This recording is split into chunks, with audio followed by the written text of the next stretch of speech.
Hello, I'm Genevieve Lemire, Chief Commercial Officer at BuzziSpace. I am so excited to introduce Genevieve Lemire from BuzziSpace. Congratulations. First, you're the Chief Commercial Officer. The next thing we know, you're going to be running this entire entity. Maybe, you never know. Thank you so much. I appreciate it.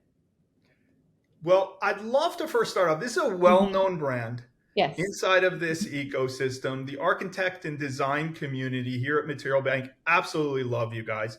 hmm Let's share not just the journey behind BuzziSpace, but let's share your own personal journey and how you got here today. I started working with BuzziSpace 7 years ago this November, so my anniversary is coming up soon. And I had always watched the brand. I had a huge admiration for it and really noticed it actually at the time I was working for Vitra and was very taken with the innovation and color and liveliness that was happening in the BuzziSpace showroom. It was actually a 2015 Neocon. Then after that, I found out that they were looking for someone to lead their sales in North America. And so the conversation began. And so that was June. And then as of the beginning of November, I was offered a position with the company and started to work for them. Behind BuzziSpace is a remarkable brand that's really at the intersection for acoustics, furniture, and in some cases, even lighting. Yes.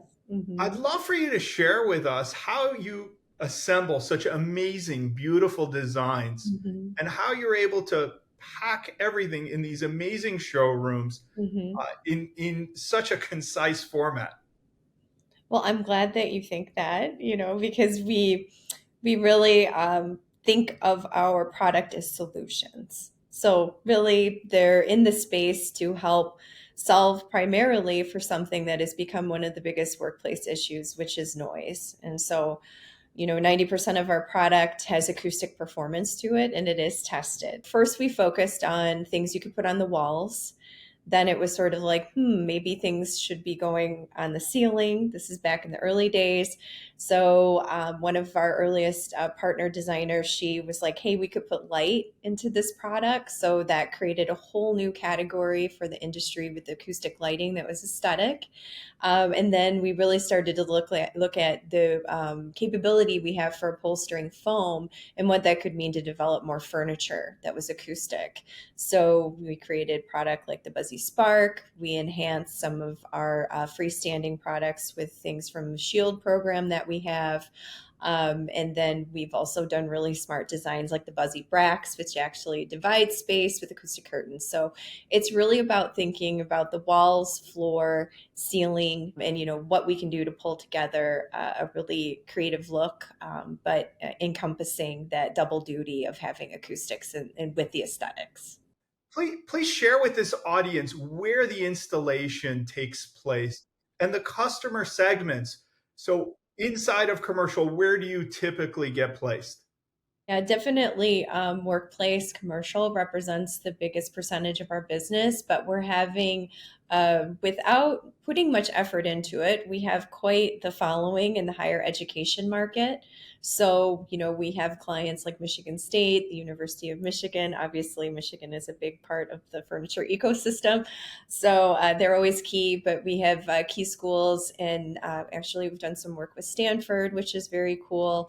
We have Towson University out of Maryland. I could go on and on where we have our product placed. We just got a very nice spec for TCU, which I believe they won the football championship last year, something like that. So it's really fun to see the designers inside of the higher ed ecosystem really latching onto our product because it's really perfect for it. Multifamily is another one. So we have some really wonderful partners in multifamily that continue to use our product over and over again in their clubhouse spaces. So there's a whole hybrid work, live, learn type of process that goes on within multifamily spaces, and we're a really wonderful addition to that as well. So it's been really cool to see that take off, and obviously with the state of housing in the country, it continues to be what I foresee as a growing segment for all manufacturers. and then hospitality. Definitely our lighting fits the bill. We've done work with Hyatt and Hilton, and lots of boutique hotels actually across the world. It becomes a growing area of interest for us. It can be challenging, hospitality, but there is definitely a lot of room to grow at the higher end where we fit in nicely.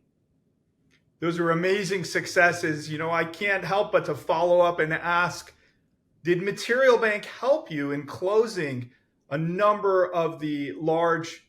We'll start off first with the higher educational Hmm. type of designs Hmm. that you guys got placed for, as well as multifamily, as well as hospitality. Have we been helpful in growing that segment for you? Absolutely. I think that the way that those projects are designed, they really need that full, like, set of the scheme pulled together for them to really continue to imagine their project in totality. So I know that that's helped us, and we've learned so much about the pockets of the country where we're finding success with those verticals, and learning more about new firms that we didn't know about that are looking at us for those projects. So, Material Bank has definitely been integral in those designers making the decision to, specify BuzziSpace, because they could readily identify us on Material Bank and then get the materials that they needed to support their vision for the client. And in terms of leads, is there a surprise or any aspect of Material Bank that you would want to share with others? What's Mhm. been interesting to you since you've been on the platform? Well, there was some skepticism about, will the designer take the time to put all that information in just to get a sample? Well, I guess that they may not have understood the full service that it offered them, the quick turnaround, and again, the presentation. So the time that they save overall on pulling those, materials together, it's a fraction of just writing in the project name, it's a fraction of the time. So for me, I right away could see that there was no hesitation or pushback, or there's not a lot of, like, I guess you would say, just made up things that people put in. They truly put in the name of the project, the type of project it is. They take the time to describe how large the job is. That was very surprising to me, at the consistency of good information that is, put in by the designer, or, we. And it's not just, it's the other thing that's interesting. It wasn't just designers from A&D firms. There's end users. Again, like I said, there's a lot of people directly within the institutions, if they're doing municipal and higher ed specifications. The amount of the hospitality work, the dealers, a lot of dealers use it as well. And if you're in the furniture game right now, the dealers hold a lot of design cards. So I think that that was also great to see. It was the richness of the information about the project, and then also the variety of stakeholders in our industry that use the tool. Now, we still continue to have brands that are in this ecosystem that are apprehensive, a bit skeptical, if you will. What would you say to them in terms of Material Bank, in their view, does not fit for people who are specifying furniture, Mm. acoustics, and Mhm. lighting? What would you say to them? Well, it all depends on what your infrastructure is to support sampling. For me, it was taking away customer focus, which may sound counterintuitive, but when you need to have people that have to, you know, get up and pick and pull and pack and ship, and you don't really have that infrastructure to support it, you're relying on your service team, that takes away a lot of time from actually assisting customers that have already ordered or would like to, really get a full formal quote from us. So, I think that you need to look at the time that your team is taking to sample, and do a cost benefit analysis on that side, because you may find that when you do the comparable costs on time in particular, and also shipping, that it's worth it to do the exercise and really check that out. I'd love for you to highlight for them to come to Material Bank click the brands tab, go down to BuzziSpace. What would you encourage them to take a look at for first time viewers? I think that a lot of our collaborative acoustic furniture pieces, I think that that would be something very smart to consider. So I would definitely have them take a look at our foam pieces, upholstery foam pieces. The Buzzy C is an amazing collaborative, flexible piece. Also, the Buzzy Hug, which we call like phone booth light. Pull it out of the box and you're ready to go. Just plug and play.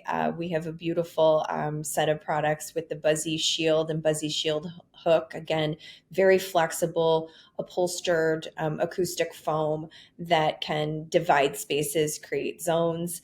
And then our lighting portfolio, we have some really cool new products, the Buzzy Chip and the Buzzy Surf and Buzzy Pebble, which seem to really be hitting a sweet spot with a lot of designers and getting a lot of attention. And again, you get the triple threat. You have aesthetics, you have light, and you have acoustics. So for that value conscious customer, you can't get more for your money than that. So definitely I would have them check that out. One of the parts that we share, again, another commonality between both of our businesses, is that of sustainability. Mm-hmm. We were day one part of the climate pledge, but I'd love for this audience to learn how, even before day one, you also at BuzziSpace focused entirely on sustainability. Share your sustainability story. I know this audience will love it. Yeah, so the foundation of our products is our PET felt. So it actually was quite the innovation in 2007 when the company first began. There was a connection within our primary designers network, and she knew about this automotive felt that was made out of PET. And it is mostly gray. It's what you line your trunks with and things like that. And so she had this connection, and they just decided to pursue maybe buying some in a color and making some product that was acoustic, but not only acoustic, but then it just gave this foundation of using a recycled material. So our felt has always been 100% PET recycled, and the difference is also it has a very soft hand to it. It's quite unique, and it's malleable. Yeah. I want to thank you for taking the time Right. today. This Absolutely. was absolutely amazing. We look to working with BuzziSpace for a long time to come, and you've really been an amazing partner. So thank you.